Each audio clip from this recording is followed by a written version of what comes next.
Hello મિત્રો, નમસ્કાર। આજે 26 જાન્યુઆરી એટલે કે પ્રજાસત્તાક દિવસ છે, તો દરેક લોકોને આ પ્રજાસત્તાક દિવસની હાર્દિક શુભકામના। તો આજે મારે તમને આ પ્રજાસત્તાક દિવસના દિવસે 26 જાન્યુઆરીના દિવસે એક વિડીયો વાયરલ થાય છે, જેમાં સરદાર પટેલના પુતળા પર પથ્થરોથી વાર કરવામાં આવી રહ્યો છે, લાકડીઓથી વાર કરવામાં આવી રહ્યો છે, ટ્રેક્ટર અથડાવી અને એ પ્રતિમાને છે એ નુકસાન પહોંચાડવાનું કામ કરતો વિડીયો છે એ સામે આવ્યો છે। તો આ એ જ સરદાર છે જેને દેશની આઝાદી વખતે 562 રજવાડા છે એ કર્યા હતા। આજે આ પર્વ ઉજવી રહ્યા છીએ એ આ સરદાર પટેલ હોય, ગાંધી હોય કે આંબેડકર હોય, તેના કારણે જ આપણે ઉજવી રહ્યા છીએ। તો આ જે ઘટના બની છે તેની તમને વાત કરવી છે। અમારી ચેનલમાં ભારતમાં ગુજરાતમાં જે બી ઘટનાઓ ઘટતી હોય છે તેને સરળ ભાષામાં સમજાવતા હોઈએ છીએ। આવા નવા વિડીયો જોવા માટે અમારી ચેનલને તમે સબસ્ક્રાઇબ કરી શકો છો। બાજુનું બેલ આઇકન છે તેને ઓલ સિલેક્ટ કરો, જેથી કરી અમારો વિડીયો અપલોડ થાય તરત જ તમને નોટિફિકેશન મળી જાય। વિડીયોની શરૂઆત કરીએ। આ ઘટના છે મધ્યપ્રદેશના ઉજ્જૈનથી 50 કિલોમીટર દૂર મેઘડોર ગામ આવેલું છે। તે ગામની આ ઘટના બતાવવામાં આવી રહી છે। તો જે મેઘડોર ગામ છે તેમાં 4 રસ્તા પડે છે। અહીં 4 રસ્તા ઉપર સરદાર પટેલની પ્રતિમા લગાવી કે આંબેડકરની પ્રતિમા લગાડવી, એ બંને વચ્ચે અસમજસ ઊભું થાય છે। બંને જૂથ છે એ સામ સામે છે, દલીલ કરી રહ્યા છે કે આંબેડકરની પ્રતિમા આવશે, એક જૂથ છે એ સરદાર પટેલની પ્રતિમા કે પુતળું મૂકવા માટેના પ્રયત્નો કરે છે। હજુ કોઈ ઠરાવ થતો નથી વિવાદના કારણે। અચાનક એક દિવસે રાતોરાત સરદાર પટેલનું પુતળું ત્યાં છે એ ચોકમાં છે એ નાખી દેવામાં આવે છે, ઊભું કરી દેવામાં આવે છે। તો સામેનું જૂથ છે જે આંબેડકર ની પુતળું ત્યાં લગાવવા માંગતું હતું, એ લોકો છે એ આક્રોશમાં આવે છે, વિરોધ કરે છે, પથ્થરમારો કરે છે। બંને જૂથ સામ સામે પથ્થરમારો થાય છે અને એ જૂથ જે સરદાર પટેલનું પુતળું છે તેના પર પથ્થરો મારે છે, લાકડી વડે હુમલો કરે છે અને એથી વધુમાં ટ્રેક્ટર લાવી અને એ જે પુતળું લગાવવામાં આવ્યું છે તેને ટ્રેક્ટરથી તોડી અને પાડી દેવાનો પ્રયત્ન છે એ તમે વિડીયોમાં જોઈ રહ્યા છો। જે વિડીયો સોશિયલ મીડિયામાં ખૂબ વાયરલ થઈ રહ્યો છે। બાદમાં કહેવાય છે કે ગુરુવારના દિવસે આ ઘટના બની છે અને ત્યાં પોલીસ પણ હાજર હોય છે, પરંતુ બંને જૂથ ખૂબ જ ઉગ્ર હોય છે।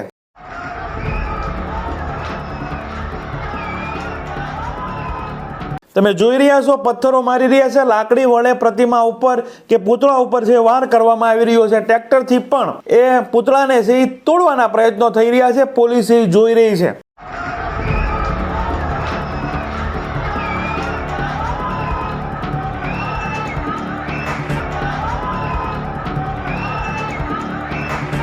તો આ 26 જાન્યુઆરી એટલે કે પ્રજાસત્તાક દિવસના અમુક દિવસો પહેલા જ આ ગુરુવારે જ આ ઘટના બની છે અને હાલ એ વિડીયો છે ખૂબ વાયરલ થઈ રહ્યા છે। જે જૂથે સરદાર પટેલના પુતળા ઉપર હુમલો કર્યો છે એ જૂથનું એવું કહેવું છે કે હજુ ઠરાવ કરવાનો હતો, ઠરાવ બાકી હતો કે કયા પુતળાને ત્યાં આપણે લગાવવું, ઠરાવ છે એ જે થયો નહોતો। તો ઠરાવ પહેલા જ અમુક લોકોએ રાતોરાત ત્યાં છે એ સરદાર પટેલનું પુતળું છે ઊભું કરી દીધું, જેનાથી જે આંબેડકરનું પુતળું લગાવવા માંગતા હતા તે જૂથ છે ઉગ્ર થાય છે અને આ ગુરુવારે આ મામલો છે એ ઉગ્ર બને છે અને આ ઘટના બને છે। આ ઘટના સાંભળીને ખૂબ દુઃખ થાય છે। કદાચ હાલ સરદાર પટેલ અથવા આંબેડકર બંને હોત અને આવી ઘટના બની હોત તો બંનેને દુઃખ થાત કે મારા કારણે આ બંને જૂથ છે લડી રહ્યા છે। એક સરદાર જેને ભારત દેશને આઝાદ કરાવવા માટે કેટલું કર્યું છે, આઝાદી બાદ પણ ભારત દેશ એકજૂટ ન રહી શકે। જે રીતે પાકિસ્તાન છે, જે રીતે બાંગ્લાદેશ છે, એ રીતે ભારતના છે 10, 15 કે 20, 25 ભાગલા હોત, કેમ કે રજવાડા હતા, 562 રજવાડા હતા, જેને છે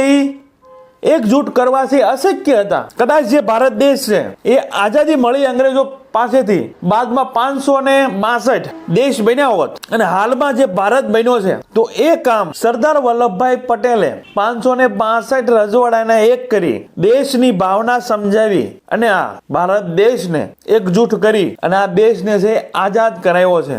અને એની સામે જ આંબેડકરે ભારતનું બંધારણ આપ્યું છે, આપણા અધિકારો આપ્યા છે, ભારત દેશ કઈ રીતે ચાલશે, રાષ્ટ્રપતિથી લઈને સરપંચ સુધી આખી સિસ્ટમ કે વડાપ્રધાન હોય, રાષ્ટ્રપતિ હોય કે મુખ્યમંત્રી હોય કે સરપંચ હોય કે સામાન્ય નાગરિક હોય, તેને પણ જીવવા માટે અમુક કાર્ય ન કરવા માટેના ઘણા બધા બંધારણમાં છે એ નિયમો છે એ બનાવ્યા છે। તો એવું સારું કાર્ય આંબેડકરે કર્યું છે અને એવું કાર્ય સરદાર પટેલે કર્યું છે। એ બંનેના નામે જે લોકો છે એ ઝઘડી રહ્યા છે। તો હાલ સરદાર પટેલ અથવા આંબેડકર જો જીવિત હોત તો આ ઘટનાથી છે ખૂબ દુઃખી થાત। આજે પ્રજાસત્તાક દિવસ છે આપણે ઉજવી રહ્યા છીએ, એમાં ક્યાંક ને ક્યાંક સરદાર પટેલ હોય, આંબેડકર હોય, ગાંધી હોય કે ભગતસિંહ હોય, ઘણા બધા દેશના રત્નોએ આ આઝાદીમાં છે એ ભોગ આપ્યો છે. અને આજે પ્રજાસત્તાક દિવસ છે એટલા માટે હું આ વિડીયો લોકોના સમક્ષ મૂકવા માંગુ છું કે હજુ આપણે ક્યાં જીવી રહ્યા છીએ. જાતિઓમાં છે એ વિખાયેલા છીએ, જ્ઞાતિવાદ છે, પક્ષાપક્ષી છે, બધાનું લોહી એક જ છે. હિન્દુ હોય, મુસ્લિમ હોય, શીખ હોય. આ ઘટના તો સામે બંને હિન્દુઓ જ હતા, છતાં આવી ઘટના છે એ બની છે. અને વિડીયોમાં તમે જોઈ રહ્યા છો પાછળ છે 22 તારીખે શ્રી રામલલ્લાની પ્રાણ પ્રતિષ્ઠા થઈ એ કાર્યક્રમ પણ એ ગામમાં છે ઉજવાયેલો છે. કેમ કે રામની પણ પ્રતિમા પાછળ લગાવેલી છે. એ જોતા એવું લાગે છે કે એ ગામમાં છે શ્રી રામ ભગવાનનો ઉત્સવ પણ ઉજવવામાં આવ્યો છે.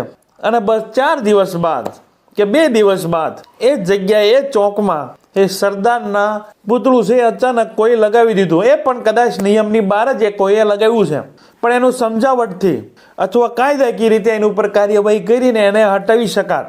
પરંતુ જે કાંઈ બળજબરી થઈ છે, જે આપણા સરદાર પટેલના પુતળાને નુકસાન પહોંચાડવામાં આવ્યું છે, ये तो ठीक नहीं. सुबह माकलौन थाना अंतर्गत कृषि उपज मंडी चौराहा है, वहाँ पर एक महापुरुष की मूर्ति एक समाज के लोगों द्वारा स्थापित की गई थी, जिसका विरोध दूसरे समाज के लोगों द्वारा किया गया.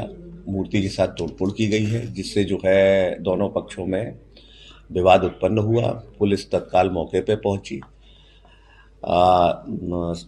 शांति स्थापित कराई. वर्तमान में स्थिति नियंत्रण में है. जिले से वरिष्ठ अधिकारीगण, पुलिस अधीक्षक उज्जैन, जिला कलेक्टर उज्जैन अतिरिक्त बल के साथ में मौके पे पहुंचे हैं. दोनों पक्षों से बातचीत की जा रही है.